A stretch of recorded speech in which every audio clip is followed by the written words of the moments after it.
Welcome back to Red Pen of Destiny, here for another episode of 1001 Songs You Must Hear Before You Die.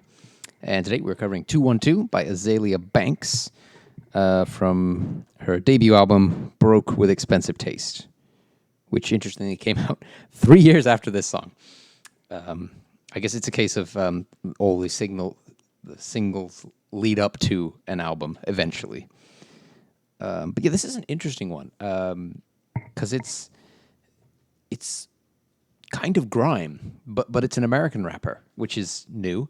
Though I did kind of root around at some of her other stuff, and it seems like Azealia Banks likes to jump genres a lot. There are some songs that sound more American rap, and there are some songs that sound more British grime style rap.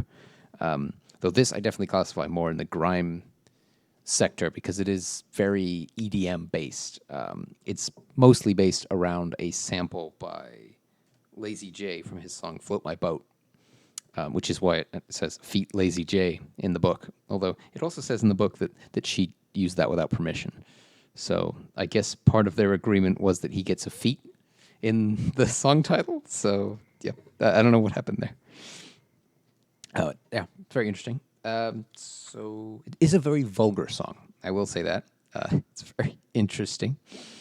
And I like the quote that they put. Sometimes they put a quote in for the songs that get a full page. They get a quote, and the quote is a quote from Azealia saying, "My mom does go, Azealia, does every song have to be about sex?" I like that. And based on the song, it makes sense that would be something that her mother would have a concern of. And it is worth noting that this is the last song in the book that has a covered by section, which means it's the first time we get to talk about it.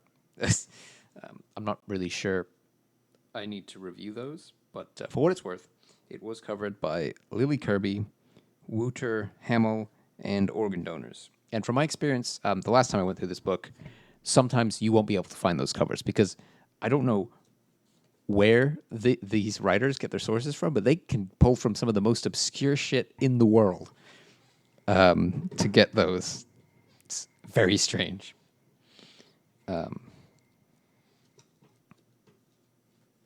And this might also be the first song we have that has a proper influenced by song, because I think mostly it's been remixes. Yeah, 4 or 5 Seconds is a remix.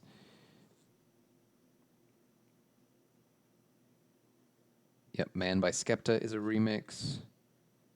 Kanye West's Ultralight Beam is the remix, sort of, I think. And Formation is something involving Rihanna, so that's kind of cheating. Oh, wait, no, this is a Beyonce song. Never mind, I lied. That one might be reasonable, I forget. Anyway, yeah, let's do a sample. So I want to do a couple different samples because Azealia Banks has a bit of a range of different vocal styles. And I think the first one I'm going to play is probably the most British-sounding one, and probably why this song was a big hit in the UK when it was less of a hit in the US. It's actually platinum in the UK, and it is not certified as anything in the US. So, I don't know, gives you an idea. Okay, here we go.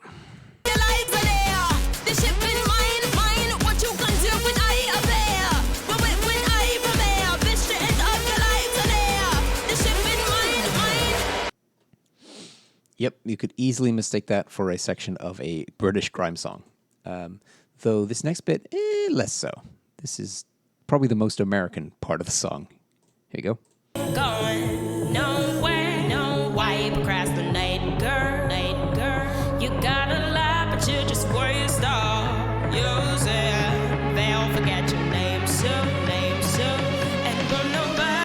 There she's channeling some R&B. I guess that's the sort of the slow point in the song. Definitely taking some cues from EDM there. Build up, drop. Yeah, this is definitely a bass recommended song. Sounds really good with some nice subwoofers. Okay, and then we have her third voice, which seems to be her poking fun at somebody. Because this doesn't sound like a very serious tone, or It sounds like a silly accent. Let's put it that way. I'm a rude bitch, nigga. What are you made up of? I'ma eat your food up, boo. I could bust your eight. I'ma do one too. Fuck it, gun do. When you do make bucks, I'ma look right, nigga. Bet you do want to. Fuck 'em like you do want to. Come, you gated, get discovered. I'm a 2-1 deuce cockle. Sounds like she's trying to do a Valley Girl accent. For an example of that, look up the song Valley Girl by Frank Zappa. Although that might be a little out of date by now. Let's see. Oh, we have to do the influence section. So it says it was influenced by Float My Boat. Lazy. Yes, of course it was influenced by the song it samples. Sheesh. But it does say it was influenced on Bad Jane by Frida Sharp, who is, rather appropriately, a British rapper. And she's actually really good, though it seems like she hasn't made much of a splash, because when I Googled her, there's very little information about her. Like, literally, the only information that gave me anything was a article by her local newspaper, by the Hackney Citizen. So, yeah. Obviously, she didn't make much of a splash, but her song is very good. Again, it's Bad Jane. Go check that out. So I think we've about covered this song. And I would like to say that next week, we're going back to the beginning of the book. Because it's time to do some more of the old songs. I think we were back in the 50s. Maybe? No, the before the 50s thing. So we'll be doing something old next week. And then for the next 5 weeks, I think. And then I'm going to try and remember to do it like 1 week we have an old song, next week we have a new song. But I don't know if that'll happen. So I'll try.